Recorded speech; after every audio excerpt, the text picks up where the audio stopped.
Bismillahirrahmanirrahim. Assalamualaikum warahmatullahi wabarakatuh. Perkenalkan, nama saya Radivan Tristari Saputra dari Prodi Ilmu Hukum tahun angkatan 2017.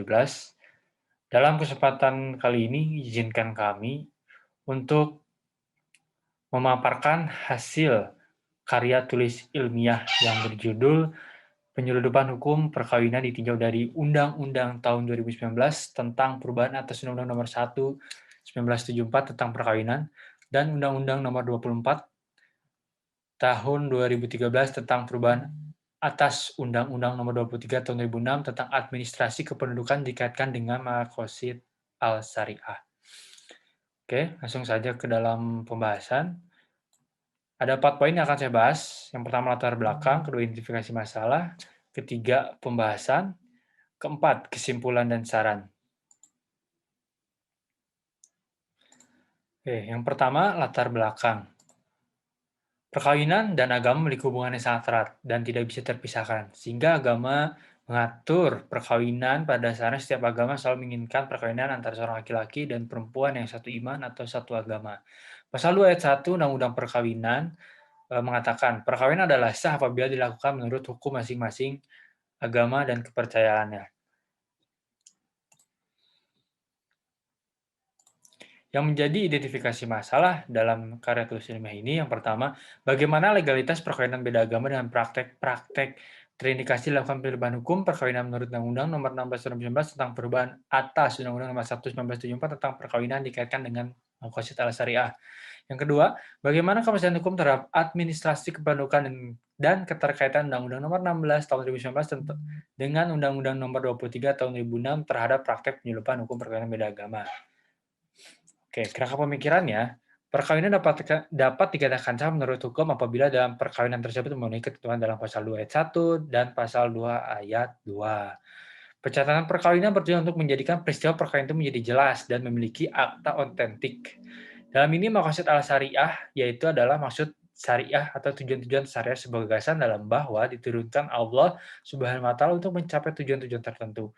Kiai Haji Zulfa mengatakan bahwa hikmah dibolehkannya lelaki muslim menikah dengan wanita ahli kitab adalah untuk berdakwah kepada mereka.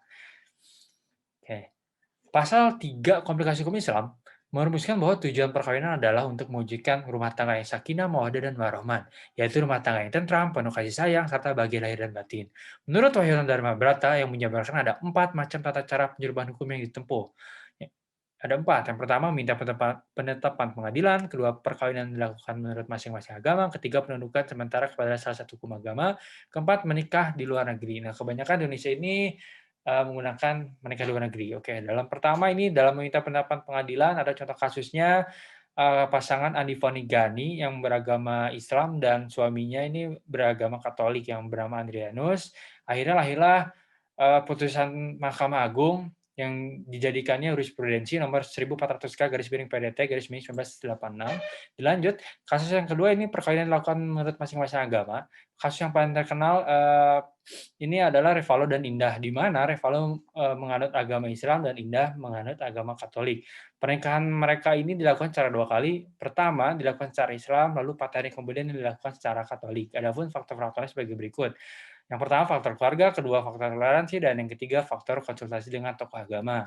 Yang ketiga, pendudukan sementara pada salah satu agama. Studi kasus ini ada di Desa Borongan, di Kabupaten Klaten. Jadi, untuk memudahkan perkawinan dilegalkan atau sah di Indonesia ini, kebanyakan orang yang berbeda keyakinan untuk pindah agama. Jadi artinya adanya permainan agama. Yang keempat, menikah di luar negeri. Ya, ini kebanyakan artis-artis Indonesia menikah di luar negeri atau orang-orang yang memiliki taraf ekonomi menengah ke atas. Lalu dari sini pembahasannya Maqasid Al-Syariah itu mengatur kehidupan keluarga, artinya bahwa keluarga adalah lembaga sangat penting. Di dalamnya dipertemukan laki-laki dan seorang wanita dengan tali batin sangat erat yang memiliki manfaat untuk mendirikan rumah tangga yang Islami, artinya suami istri berkomitmen untuk melaksanakan syariat Islam dalam rumah tangganya dan meningkatkan ibadah kepada Allah serta mendapatkan keturunan yang soleh dan soleha. Lalu dari sini saya mendapatkan kesimpulan. Berdasarkan studi kasus ini, yang pertama, legalitas perkawinan beda agama menurut Undang-Undang Nomor 16 Tahun 2019 tidak sah, yang dikarenakan jelas pada pasal 2 ayat 1 disebutkan perkawinan adalah sah apabila dilakukan menurut hukum agamanya masing-masing. dan kepercayaannya.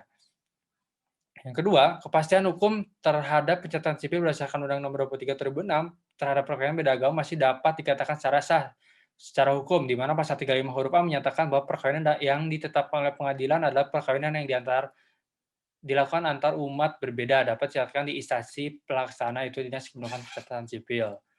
Oke, yang dilanjut, saran dari karya tulis ilmiah ini, yang pertama, legalitas perkawinan beda agama terdapat ketimpangan hukum antara Undang-Undang Nomor 16 Tahun 2019 dengan Undang-Undang Nomor 23 Tahun 2006.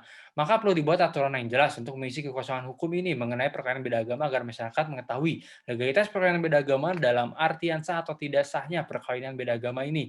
Kedua, untuk terciptanya kepastian hukum, maka hendaknya pemerintah dan badan legislasi yang terlibat untuk menyelaraskan antara Undang-Undang Administrasi Kependudukan dan Undang-Undang Perkawinan, serta memberikan solusi dengan mengeluarkan aturan baru untuk menentukan administrasi kependudukan perkawinan beda agama terhadap penjelasan hukum perkawinan, serta kepada tokoh agama dan masyarakat memberikan pengarahan mengenai ilmu-ilmu perkawinan menurut agamanya masing-masing kepada masyarakat luas atau terhadap pasangan yang akan melangsungkan perkawinan beda agama, sehingga dapatnya mencegah yang namanya perkawinan beda agama.